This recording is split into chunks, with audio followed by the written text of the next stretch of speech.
With support from the Wallace Foundation and some of our partner districts across the country, we've had the terrific opportunity to think about how to move our research into what some call performance standards, or definitions of the principal supervisor role that districts might consider using to inform how they define those roles and how they help principal supervisors be successful.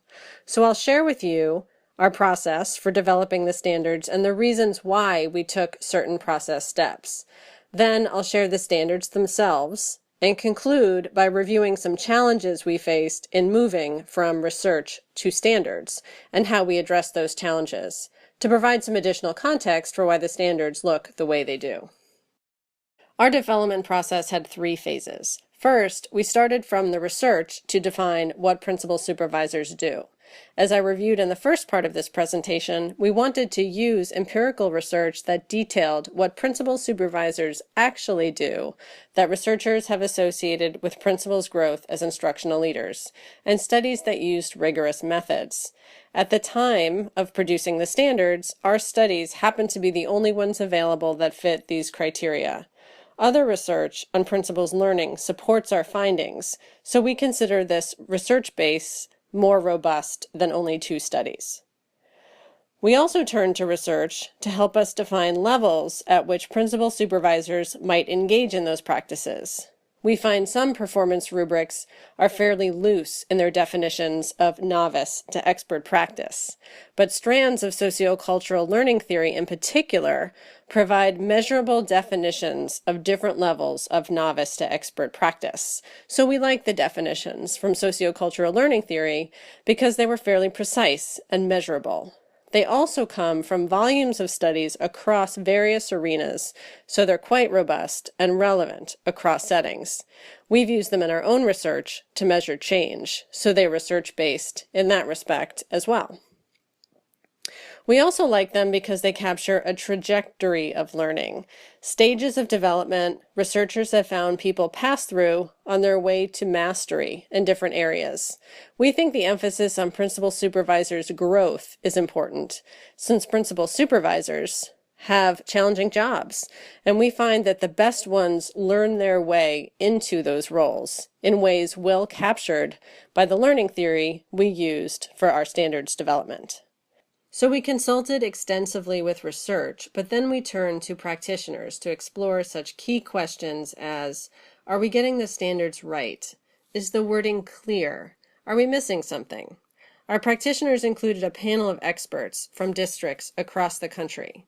We also talked extensively with members of a team of policymakers and practitioners convened by the Council of Chief State School Officers to inform the development of national standards for principal supervisors as part of the ISLIC refresh process. Then we started to develop instruments, such as surveys and observation tools, to capture principal supervisors' work along these standards. And as we developed the instruments, we revised the instruments and the performance standards iteratively. For example, in developing survey items about principal supervisors' engagement in particular teaching moves, we learned some things about what language to use to describe those moves. We then used that information to adjust some of the language in our standards. The instruments we developed iteratively with the standards are listed here. They include an annual survey of principals, a tool for principal supervisors to conduct peer observations with one another, an observation platform to help the supervisor of the principal supervisor conduct extensive observations of principal supervisors, and an annual survey of principal supervisors themselves. You can find more information about these tools on our website. On this slide on the left, you see the standards listed out in brief. On the right, we define how we distinguish different levels of a principal supervisor's engagement in these standards. In our other materials related to these standards, you will find our 6x4 grid that spells out each standard along each of the 4 levels of expertise. Let me briefly share each standard and tie it to the research discussed earlier. The first standard relates directly to the research on how principal supervisors use their time. It reads, a principal supervisor dedicates their time to activities that promise to help principals grow as instructional leaders. In our elaboration of this standard, we make clear that here we're not talking about principal supervisors simply spending much more time in school buildings or running principal meetings. Rather, consistent with the research, we're looking for the extent to which a principal supervisor is actively filtering decisions about how they use their time with such questions as, will engaging in this task help me maximize the time I spend actually doing work likely to help principals grow as instructional leaders? That work may be done in school buildings, but it also may be done elsewhere. Standards 2 and 3 relate to the extent to which a principal supervisor engages in teaching practices highlighted in the research. Standard 2 relates to their doing so in one-on-one settings with principals, and Standard 3 relates to their doing so in principal communities of practice, sometimes called professional learning communities or networks. Standard 2 reads specifically, a principal supervisor engages in teaching practices in their one-on-one work with principals to help principals grow as instructional leaders. And Standard 3 reads, a principal supervisor engages in teaching practices while leading principal communities of practice to help principals grow as instructional leaders. Standard 4 relates closely to Standards 2 and 3 in that we found principal supervisors who were engaged in the high-quality teaching practices emphasized in Standards 2 and 3 were also working well with evidence. They were using evidence of principals' capacity for instructional leadership to differentiate or tailor how they were supporting each principal to help them grow as instructional leaders. This work with evidence of principals' capacity to differentiate was so important that the practitioners with whom we consulted advised us to pull that practice out and make it its own standard. Standard 4 then reads, principal supervisors systematically use multiple forms of evidence of each principal's capacity for instructional leadership to differentiate or tailor their approach to helping their principals grow as instructional leaders. Standard 5 relates to principal supervisors' relationship to principal evaluation. We tried to create a standard that reflected the reality across the country that not all principal supervisors are also the formal evaluators of school principals. In our research, we did not find that it was particularly important across all districts that all principal supervisors also evaluate principals. In fact, we include that decision should depend on some local district factors. But we did find that whether or not a principal supervisor was a principal's formal evaluator, they have a strategic role to play in helping a principal experience the formal principal evaluation process as supporting their growth. Consistent with this research finding, Standard 5 reads, a principal supervisor engages principals in the formal district principal evaluation process in ways that help principals grow as instructional leaders. Standard 6 relates to the extent to which principal supervisors engage in other central office work. In our first version of standards, we did not include a standard specifically on this, thinking that Standard 1 pretty much covered it. Standard 1 says a principal supervisor dedicates their time to helping principals grow as instructional leaders. So if a particular activity does not promise to help principals grow as instructional leaders, then a good principal supervisor would choose not to spend time on it. However, the practitioners with whom we consulted felt that the pressures on principal supervisors to do other kinds of work were so great that we should have a standard specifically addressed to how they make decisions about engaging in central office work processes. Accordingly, Standard 6 reads, a principal supervisor selectively and strategically participates in other central office work processes to maximize the extent to which they and principals focus on principals' growth as instructional leaders. In the full elaboration of the standards, we define them by 4 levels of expertise. The first level is not adopting, where the principal supervisor is not engaging in practices consistent with the standard. Some may wonder why we need to start at this very low level. We find that many districts do have principal supervisors who are doing work that the research suggests is the wrong work. After all, traditional principal supervisory roles can be very hard to shake. Some people in those positions don't agree with their new charge to work in partnership with principals as able teachers of their instructional leadership. We find that districts need language for defining the practice of those staff. The second level of expertise is adopting a label. This is where the principal supervisor talks about their work, but their actual practice doesn't yet reflect the practice.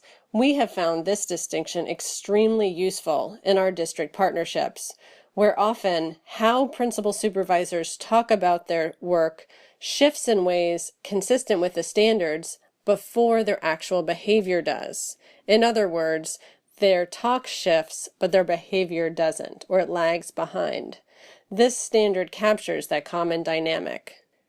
Also, this level really prompts districts to move beyond simply asking principal supervisors what they do to observe them as they go about their work to better detect if they're walking the talk. The third level is adopting service features. This is where a principal supervisor begins to engage in the practices consistent with the standards, but not consistently, and not in ways that reflect they fully understand what they're doing and why. In the research on expertise, it's that understanding of the what and the why that distinguishes an expert from someone who's more novice. It's when you really understand what you're doing and why you're doing it that you move beyond simply doing a task to really critically examining what kind of situation am I in? What moves would be appropriate in this setting? How can I invent new ones if I think some experimentation would be useful to results for principals? Experts work at that level of understanding. Which brings us to the highest level in our standards, which we and others call engaging with understanding. This is where the daily work of a principal supervisor regularly demonstrates the kinds of practices highlighted in a given standard, and where a principal supervisor also demonstrates a deep understanding of what the practices are and why engaging in them in combination with others help principals grow as instructional leaders. In pulling these standards together, we ran into a few challenges that we addressed in particular ways. We want to share them with you here in brief, in part because they help provide some context for why the standards look the way they do. One challenge we faced was input from various practitioners, especially wanting the standards to include more activities. In providing this kind of input, what practitioners were telling us is that they want principals to have access to more supports than are indicated in the principal supervisor standards. We agree with them, but our charge was to define, of all the supports available to a principal in a district, which ones should be provided by the principal supervisor. So in developing the standards, we focused like a laser beam on the role of the principal supervisor in providing supports to principals. Second, some people reacted to early versions of our standards by saying, well, it would be nice if our principal supervisor could spend 100% of their time on principals' growth as instructional leaders, but that's simply not realistic given other demands in the system. We completely understand this reality in many district systems, but our research shows that when principal supervisors are effective in the ways that we measured, they do assume that 100% focus. So for some districts, we acknowledge that the 100% focus is going to be aspirational, but we think that's one of the purposes of standards, which is to set targets to which districts can aspire.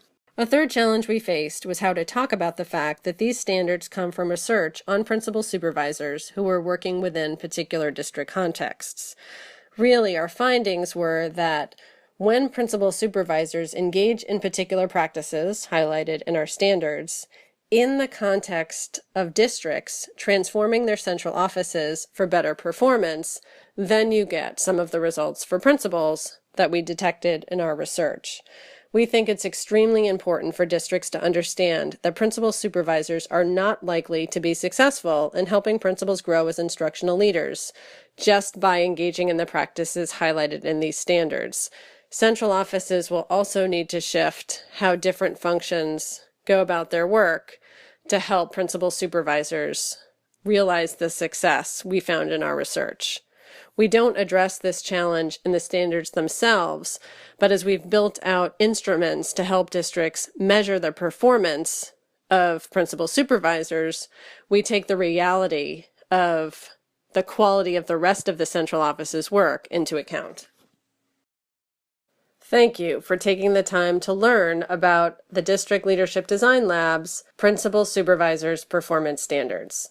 If you have any questions or comments about the standards or different instruments in our Principal Supervisor Performance Management System, please contact us.